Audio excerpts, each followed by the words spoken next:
Happy Monday. Let's get into this. Look at my hair. Okay.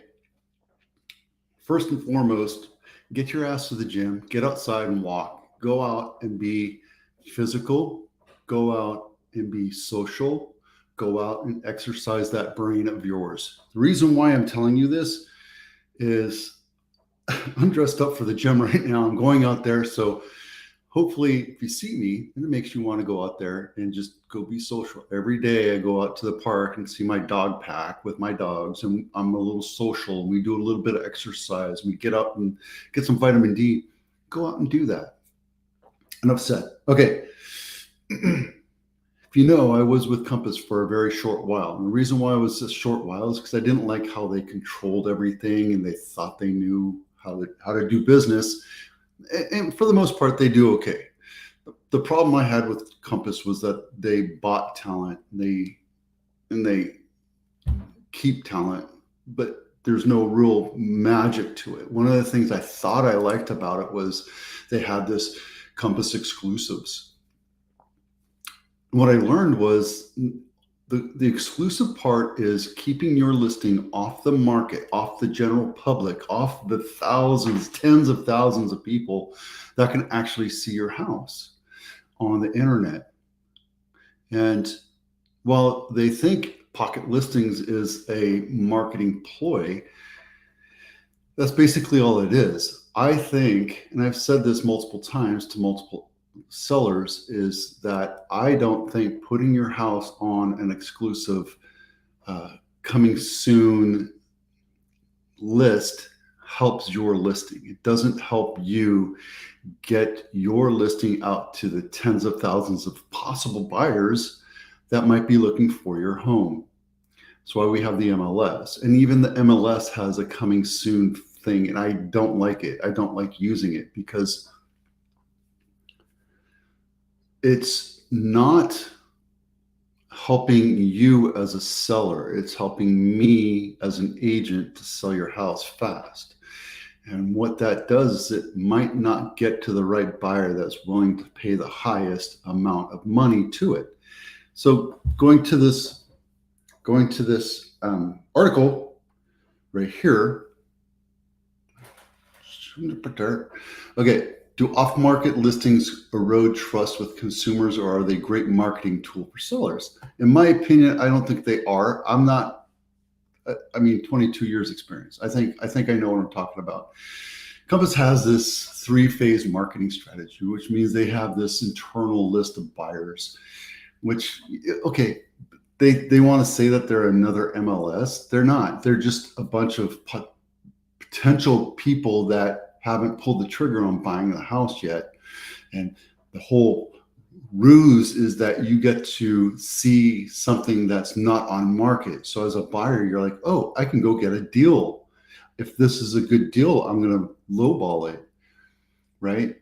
And then in fact, the way the MLS is set up is you post the price out there and hopefully you've priced it correctly. Because if you overprice it, the house is going to sit. But if you price it low, like this weekend, I had tons of people coming in for the open houses, and they were asking what the price should be. And I'm like, that you got to go talk to your agent. I can't tell you what that price is going to be. Well, do you think it should go lower? I'm like, you need to talk to your agent, right? And that allows me to set an auction of sorts. When you're in an exclusive list, you're looking at looky-loos and lowballers, right? So does this help you? I don't think it does. It just seems illogical. The controversy around Compass's private exclusive effort mirrors much of the industry. Wide debates about NAR's clear cooperation policy, blah, blah, blah. The point is, if it's coming soon, you're not going to take that offer. I'll take offers. I'll present it, but I'm going to suggest strongly that we wait and see what the market brings us. Because 9 times out of 10, 99 times out of 100, you're going to get better offers as the house matures into the 7 to 15 day realm. After that, your house is overpriced because you probably haven't gotten anything in. So you want to build a buzz, then you want to build a frenzy, and then you want to get the bids and then auction it up and negotiate it up. And that's what you want to do. With private exclusives, you're not going to get multiple offers. You might get one offer, you might get two, but I doubt that because it's not designed that way. And it's the same thing with the coming soon, which is it's allowing me to sell your house faster without the idea of knowing what a buyer will truly pay for it. Okay.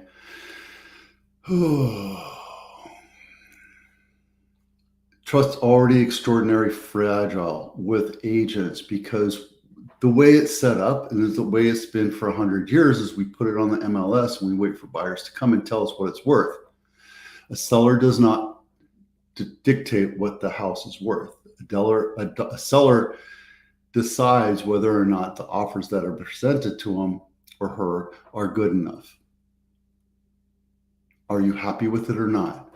It's my job to present everything that comes in and negotiate it higher. When you don't have that edge, when you call it an edge, it's not really an edge because what you're doing is you're building a frenzy within a closed circuit without the MLS, without Zillow and Trulia and Redfin and all these other aggregating companies to really bring in the market. We use that to develop it. And if you price the house correctly, you're going to have multiple offers. With an exclusive list, you're not going to know what the entire market will deliver. So to me, it's a negative. So the link is in my blog. The blog is linked in the copy down below. So jump in and take a look. And if it's not there, go to abitano.com and you'll be able to get it. 36%, a full third of buyers were investors in California in the first half of 2025. Holy crap. Buyers, get out there and buy. Here's the thing. Investors are not afraid of the market crashing. That should be your signal to say it's still a healthy market. If investors are spending tons of money, and let me tell you how investors buy property. They don't go to their friends and family and say, hey, can I borrow some money? Sometimes they do, but it's just enough for the down payment. Then they go to third party or private money or hard money. And then they go, here's my investment. This is what I want. I need to get into this. How do I do it? And they say, okay, it's going to cost you 3 points and you're going to pay 10, 11, 12, 13% interest. It's a short-term loan. It's not meant to be anything longer than 12 months, maybe 18 months if it's the way you want it structured, because it has a lot of issues and a lot of work. But 10% versus 7% is huge. On top of that, you're paying 3% up front. So you're really paying for the loan. If it's 10%, you're paying 13%. If you're 13%, you're paying 16%, which is crazy. But that's how investors are doing it. So they know in the front end they're getting hurt, but they're putting that into the package of, if I buy it, I'm going to buy it at a price that I can work with, because I need to rehab it. I need to fix it up. I need to make it presentable. I need to hold it. I need to have closing costs on the buy end. I have to have closing costs on the sell end, which is what they don't tell you on the HGTV fix and flip shows. All they show you is the potential profit before holding, before closings, all that other stuff. So make sure that you know the numbers before you go into it, because it could hurt you. 36% of purchases statewide were made by investors. What this tells you is that investors are not afraid of the market collapsing. They know that the market will continue to get better and better and better. Affordability and interest and all that other stuff besides, the fact is that they're waiting for the market to expand again, which is something you should do when the market is slow. If you're in the market to buy a house, albeit 7% interest, when everybody's telling you, oh, the market's going to crash, the market might crash, absolutely. But the point is if investors are spending their money buying properties, why aren't you? They believe that the market will continue to move up. And yet, it doesn't matter if it's big or small. For the most part, it's mom and pops, right? 15%. The mega investors were 4%. And the medium size, you're going to get into these guys that are doing this 4 or 5 times a month, right? And that's 8%. So I think the mom and pop, the first time investor is going to be the one that buys a house. They're trying to figure out how to do it, and they're probably paying the most closing costs and interest, et cetera, et cetera. So that said, if 30% of the 36% of the buyers out there are investors, and you're sitting on the fence, you're waiting for the market to crash. The market, it may crash, but I doubt it. So you should get your ass out there and buy something right now. Okay, Cupertino House of the Week, Dunbar Drive, not my listing, $3.9 million, 5-bedroom, 4-bath, 3,100 square feet, and it's right here. If you know where this is 87, De Anza. No, this is De Anza right here. So it's a little north of De Anza, but it's also very close. You still have to drive to Apple if that's where you want to go. Let's take a quick look inside here. Ooh. So nothing major was redone other than a facelift, maybe new kitchen. Looks like that's a brand new stove. It could have been a flip. Looks like they just redid the ceilings and put new carpet in. That is funky looking. What are you doing with this picture?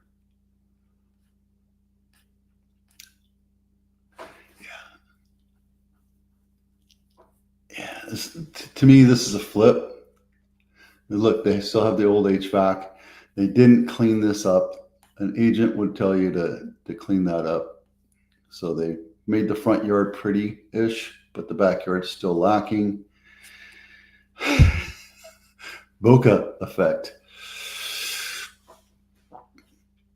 There's a place and time for Boca, guys. It's not for listings.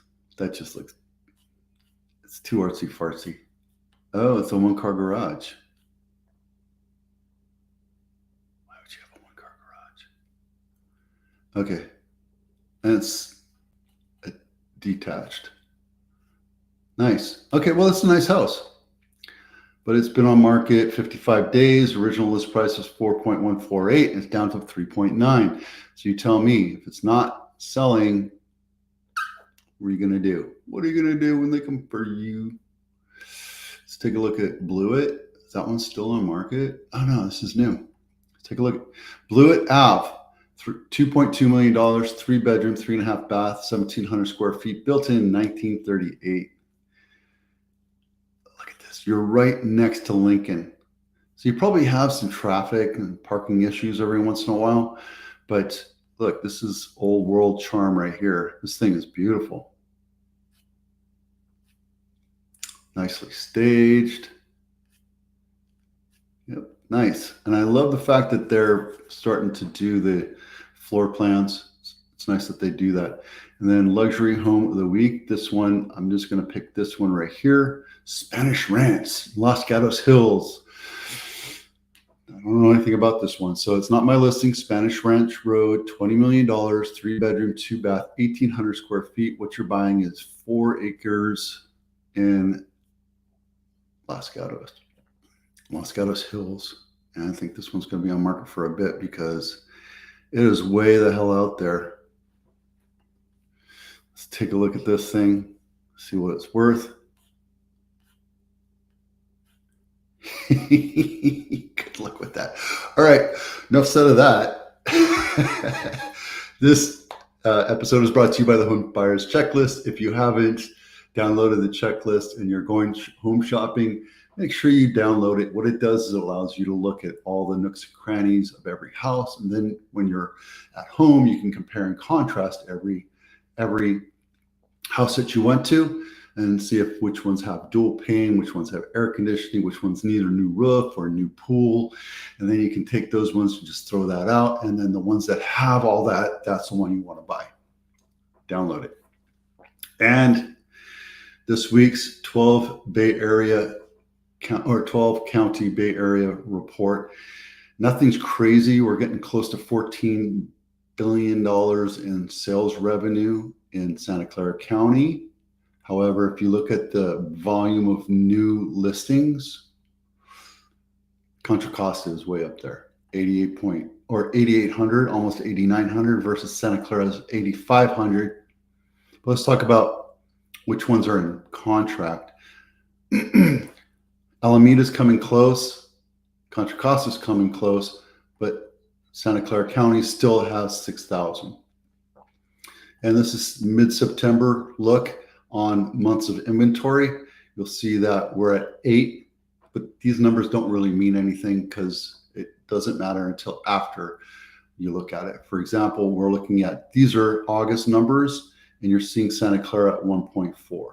So nothing's jumping up and going, oh my God, the world's falling apart. So look at the trend here, because this is still working until the end of the month, which is 15 days from now, 16 days. These numbers will come back down. Same thing with Blossom Valley. We had 12 closings, 12 new listings, and then we had how many closings? We had 9 closings in Blossom Valley. And it takes 1.4 or 1.2 months to get rid of all the other listings that are in market. That's what months of inventory is. All right, that's it for now.